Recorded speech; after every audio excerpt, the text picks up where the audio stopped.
মোঘল বা আরব্য কাবাব কিংবা বালু নদীর মাছে রান্না করা দেশীয় ঝোল সবকিছুই পাবেন এখানে। তবে এর বাইরেও ভিন্ন স্বাদে জিহ্বার সুখ নিতে চাইলে পেয়ে যাবেন একেবারে হাতের নাগালেই। একটি তথ্য আপনাদের জানিয়ে দিতে চাই, অনেকে ভাবেন যে এখানে শুধু মুরগি বা বিফের বারবিকিউ পাওয়া যায়, তা কিন্তু না, এখানে কিন্তু সি ফুডও পাওয়া যায়। এখানে আমরা দেখতে পাচ্ছি কোরাল মাছ, না এখানে সবই কোরাল, এগুলো টোনা আছে, না টোনা আছে, এটা তেলাপুয়া, বড় সাইজ তেলাপুয়া, এগুলো আপনি বারবিকিউ করে দিবেন না?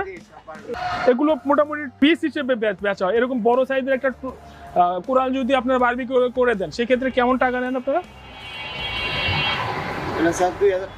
2000 টাকা পড়ে। আর এই সেম যদি টোনা ফিশ হয় সেই ক্ষেত্রে